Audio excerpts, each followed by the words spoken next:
Adobe Photoshop ടൂൾസിൽ next topic creating shapes using pen tool.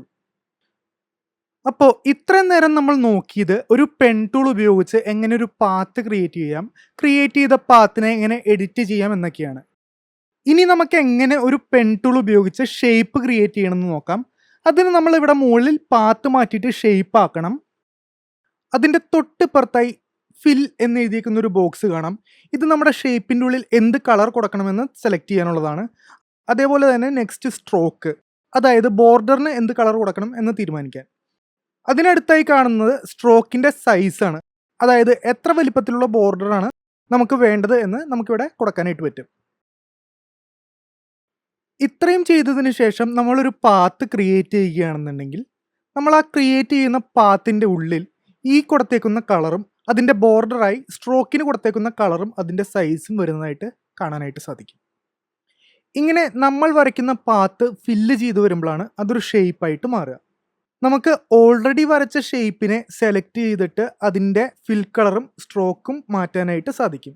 ഇപ്പോൾ ഞാൻ ഗ്രീൻ കൊടുത്തിരുന്ന് മാറ്റി റെഡ് ആക്കി. മാത്രമല്ല അതിൻ്റെ സ്ട്രോക്കിൻ്റെ സൈസ് ബ്ലാക്ക് ഇൻക്രീസ് ചെയ്യുകയും ചെയ്തിട്ടുണ്ട്. ഇനി ഈ ഒരു സെറ്റിങ്സിൽ ഞാൻ വരച്ചു കഴിയുമ്പോൾ അതിനനുസരിച്ചായിരിക്കും പുതിയ ഷേപ്പ് ഫോം ചെയ്യുക. ഇനി നമുക്ക് ഓൾറെഡി വരച്ച ഒരു ഷേപ്പിൻ്റെ കളറാണ് മാറ്റേണ്ടത് എന്നുണ്ടെങ്കിൽ നമ്മൾ ലെയേഴ്സിൽ വരിക. നമ്മൾ വരച്ചിട്ടുള്ള ഓരോ ഷേപ്പും ഓരോ ലെയറായിട്ടായിരിക്കും കിടക്കുക. നമുക്ക് ലെയറിൻ്റെ വിൻഡോ ഒന്ന് ഡ്രാഗ് ചെയ്ത് വലുതാക്കാം കാണാൻ എളുപ്പത്തിന്. ഇവിടെ ഈ കാണുന്നതാണ് നമ്മൾ വരച്ച ഷേപ്പിൻ്റെ ലെയർ. ഈ ഒരു ലെയറിൻ്റെ ഇമേജിൻ്റെ അടുത്ത് ചെറിയൊരു ബോക്സ് കാണാനായിട്ട് നമുക്ക് സാധിക്കും.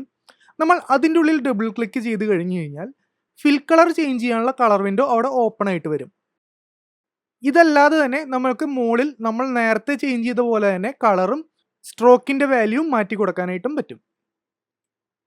ഇതേപോലെ തന്നെ നമ്മൾ ക്രിയേറ്റ് ചെയ്ത ഏതൊരു ഷേപ്പിൻ്റെയും കളേഴ്സ് നമുക്ക് ചേഞ്ച് ചെയ്ത് കൊടുക്കാനായിട്ട് പറ്റും. ഇതിൻ്റെ സ്ട്രോക്ക് ഗ്രീനും ഫിൽ കളർ യെല്ലോ ആക്കുകയാണ്. അപ്പോൾ അങ്ങനെ നമ്മൾ ക്രിയേറ്റ് ചെയ്ത രണ്ട് ഷേപ്പിൻ്റെയും കളേഴ്സ് ചേഞ്ച് ചെയ്തു. നോർമൽ പെൻ ടൂൾ യൂസ് ചെയ്യുന്നത് പോലെ തന്നെ നമുക്ക് free form pen tool use ചെയ്തിട്ടും ഇതേപോലെ ഷേപ്പ് വരയ്ക്കാവുന്നതാണ്. ആവശ്യം കഴിഞ്ഞതിന് ശേഷം നമുക്ക് ആ പാത്ത് റിമൂവ് ചെയ്യണമെന്നുണ്ടെങ്കിൽ ജസ്റ്റ് നമ്മൾ കീബോർഡിൽ എൻ്റർ പ്രസ് ചെയ്താൽ മതി. ആ പാത്ത് അവിടെ നിന്ന് റിമൂവ് ആവും.